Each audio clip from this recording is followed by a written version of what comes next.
കമ്മീഷനാണ് യഥാർത്ഥത്തിൽ. ഈ വരുന്ന 12-ാം തീയതി, സെപ്റ്റംബർ 12-ാം തീയതി വിവിധ സംസ്ഥാനങ്ങളിലെ ധനകാര്യമന്ത്രിമാർ പങ്കെടുക്കുന്ന ഒരു 16-ാം ധനകാര്യ കമ്മീഷൻ്റെ മുമ്പിൽ അവതരിപ്പിക്കേണ്ട വിഷയങ്ങളെ സംബന്ധിച്ചും കേന്ദ്ര സംസ്ഥാന ബന്ധങ്ങളെ സംബന്ധിച്ചൊക്കെ വരുന്നൊരു വിഷയമാണ്. അപ്പോൾ 16-ാം ധനകാര്യ കമ്മീഷൻ്റെ ഇപ്പം അവരുടെ കമ്മീഷൻ ചർച്ചകളുടെ അടിസ്ഥാനത്തിൽ സംസ്ഥാനങ്ങൾ ചർച്ച ചെയ്യേണ്ട വിഷയം സംബന്ധിച്ച് ഒരു കോൺക്ലേവ് നടത്തുന്നുണ്ട് 12-ാം തീയതി തിരുവനന്തപുരത്ത്. അത് സംബന്ധിച്ച് നിങ്ങളോട് പറയാനാണ്. അപ്പോൾ അതിനകത്ത് ഇപ്പം പങ്കെടുക്കാനായിട്ട് തീരുമാനിച്ചിട്ടുള്ള ആളുകളെ പറ്റിയും പറയാം. നമ്മുടെ സംസ്ഥാനങ്ങളിൽ കേരളമാണ് ഇത് ഹോസ്റ്റ് ചെയ്യുന്നത്. കർണാടകം, തമിഴ്നാട്, തെലുങ്കാന, പഞ്ചാബ് ഈ സംസ്ഥാനങ്ങളിലെ ധനകാര്യമന്ത്രിമാർ പങ്കെടുക്കും. അതിനകത്ത് ഞാൻ വിശദമായിട്ടുള്ള കുറിപ്പ് തരുന്നുണ്ട് അവിടുത്തെ വരുന്ന മന്ത്രിമാരുടെ പേര്. അപ്പോൾ നമ്മുടെ ഈ 5 സംസ്ഥാനങ്ങളുടെ ഭാഗമായിട്ട് ഉള്ളതാണ്. അതിനകത്ത് ഈ 4 സംസ്ഥാനങ്ങളിൽ നിന്ന്, കേരളത്തിന് പുറമെ 4 സംസ്ഥാനങ്ങളിലെ ധനകാര്യമന്ത്രിമാരും അതുപോലെ നമ്മുടെ സംസ്ഥാനത്തു നിന്ന് പ്രതിപക്ഷ നേതാവും ശ്രീ വി ഡി സതീശനും പങ്കെടുക്കുന്ന തരത്തിലാണ്. മുഖ്യമന്ത്രി ഉദ്ഘാടനം ചെയ്യും. 4 ധനകാര്യമന്ത്രിമാർ, 5 സംസ്ഥാനത്തെ ധനകാര്യ മന്ത്രിമാർ. അതിനകത്ത് കർണാടകത്തിലെ ഡെപ്യൂട്ടി ചീഫ് മിനിസ്റ്ററാണ് ധനകാര്യമന്ത്രി, അദ്ദേഹം വരും. തമിഴ്നാട്ടിൽ നിന്നുള്ള ധനകാര്യമന്ത്രിയാണ്, പഞ്ചാബിൽ നിന്നുള്ള ധനകാര്യമന്ത്രിയാണ്, കർണാടകത്തിൽ നിന്നുള്ള റവന്യൂ മന്ത്രിയാണ്, അദ്ദേഹമാണ് ഇതിനകത്ത് പങ്കെടുക്കുന്നത്. അവിടുത്തെ CM ആണ് അവിടുത്തെ ധനകാര്യമന്ത്രി. പിന്നെ പ്രതിപക്ഷ നേതാവും പങ്കെടുക്കും. ഇതിൻ്റെ അടിസ്ഥാനം നിങ്ങൾക്ക് അറിയുന്ന പോലെ ഇപ്പോൾ 16-ാം ധനകാര്യ കമ്മീഷൻ്റെ പ്രവർത്തനം തുടങ്ങിയിരിക്കുകയാണ്. അടുത്ത ഒരു വർഷക്കാലം, നേരത്തെ ഒരു വർഷത്തോളമായി നമ്മളും അതിൻ്റെ തയ്യാറെടുപ്പ് തുടങ്ങിയിട്ട്, ഏകദേശം ഒരു വർഷമായി.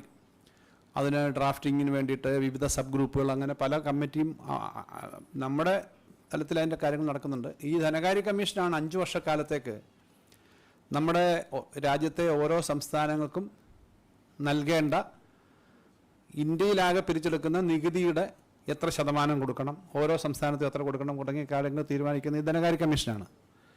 ആ ധനകാര്യ കമ്മീഷൻ്റെ പ്രവർത്തനങ്ങളുടെ ഭാഗമായി അവർ നമ്മുടെ സംസ്ഥാനങ്ങളിലേക്ക് വിസിറ്റ് ചെയ്യാൻ വരും. കേരളത്തിൽ വിസിറ്റ് ഇതുവരെ വന്നിട്ടില്ല. അതിൻ്റെ സമയം ഏകദേശം ഡിസംബർ ആയിരിക്കും. എന്നാൽ ഇന്ത്യയിലെ പല സംസ്ഥാനങ്ങളിലും ആ വിസിറ്റ് നടക്കുന്നുണ്ട്. ഇപ്പോൾ കഴിഞ്ഞ ദിവസങ്ങളിൽ കർണാടകത്തിൽ അവരുടെ വിസിറ്റ് കഴിഞ്ഞു, തെലുങ്കാനയിൽ അവരുടെ വിസിറ്റ് കഴിഞ്ഞു, ഉത്തരേന്ത്യയിലെ പല സംസ്ഥാനങ്ങളിലും വിസിറ്റ് കഴിഞ്ഞു. അപ്പോൾ ആ വിസിറ്റ് നടന്ന് നമ്മുടെ ഈ സംസ്ഥാനം കൊടുക്കുന്ന മെമ്മോറാണ്ടം കൂടി പഠിച്ച് ഇന്ത്യയിലെ ആകെ സ്ഥിതി നോക്കിയിട്ട് ഭരണഘടനാപരമായിട്ട് സംസ്ഥാനം കൊടുക്കേണ്ട വിഹിതം നിശ്ചയിക്കേണ്ട കമ്മീഷനാണ് ധനകാര്യ കമ്മീഷൻ. ഈ കമ്മീഷൻ്റെ പ്രത്യേകതയും പ്രാധാന്യം എന്താണെന്ന് ചോദിച്ചാൽ നമ്മളിപ്പോൾ നിരന്തരമായി പറഞ്ഞുകൊണ്ടിരിക്കുന്ന വിഷയങ്ങൾ തന്നെയാണ്. നമുക്ക് കേരളത്തെ സംബന്ധിച്ചാണെങ്കിൽ 10-ാം ധനകാര്യ കമ്മീഷൻ്റെ സമയത്ത് നമുക്ക് 3.8% അടുത്തായിരുന്നു. ആകെ ഇന്ത്യയിൽ 100 രൂപ താഴോട്ട് കൊടുക്കും 3.8 രൂപ നമുക്ക് കിട്ടിക്കൊണ്ടിരുന്നത്. ഇപ്പോൾ 15-ാം ധനകാര്യ കമ്മീഷൻ സമയത്ത് അത് 1.92 ആയി, നേരെ പകുതിയായി. നേരെ പകുതി എന്ന് പറയുമ്പോൾ 1.92 ഏകദേശം ഓരോ വർഷം വ്യത്യാസം വരും. ഈ കഴിഞ്ഞ വർഷം നമുക്ക് കിട്ടിയത് 24,000 കോടിയാണ്.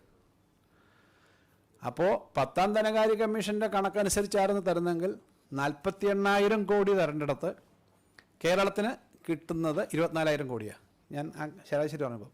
എന്നാൽ ഇന്ത്യയിൽ നേരത്തെ നമുക്കൊപ്പം കിട്ടിയിരുന്ന കുറേ സംസ്ഥാനങ്ങളുണ്ട്. ഞാൻ ആ സംസ്ഥാനങ്ങളുടെ പേരൊന്നും എടുത്ത് പറയേണ്ട കാര്യമില്ല, കണക്കുകൾ ഉള്ളതാണ്. ഉദാഹരണത്തിന് ജാർഖണ്ഡോ ആസാമോ ഇങ്ങനെ തത്തുല്യമായി, ഒറീസ നമുക്ക് തത്തുല്യമായി കിട്ടിക്കൊണ്ടിരുന്ന സംസ്ഥാനങ്ങൾക്ക് ആ കുറവ് വന്നിട്ടില്ല. ഓരോ വ്യത്യാസമുണ്ട് അവരുടെ മാനദണ്ഡങ്ങളിൽ.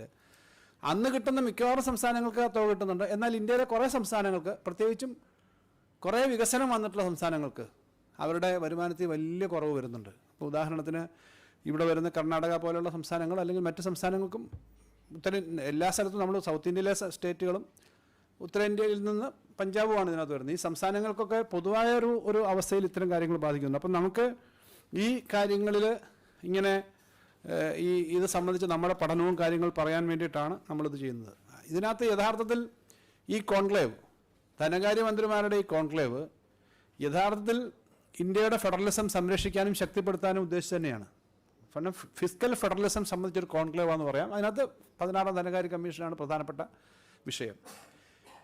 ഇന്ത്യ രാജ്യത്തിലെ വിവിധ സംസ്ഥാനങ്ങളുടെ വരുമാനവും അവരുടെ ഭരണവും പൊതുവിലുള്ള ധനപരമായും അല്ലാതെയുള്ള ഭരണപരമായ കാര്യങ്ങൾക്ക് കൃത്യമായ കേന്ദ്ര സാമ്പത്തിക ബന്ധങ്ങളും കേന്ദ്ര സാമ്പത്തിക ബന്ധങ്ങളിൽ കേന്ദ്ര സാമ്പത്തിക ധനകാര്യ ബന്ധങ്ങളും വളരെ പ്രധാനപ്പെട്ട കാര്യമാണ്.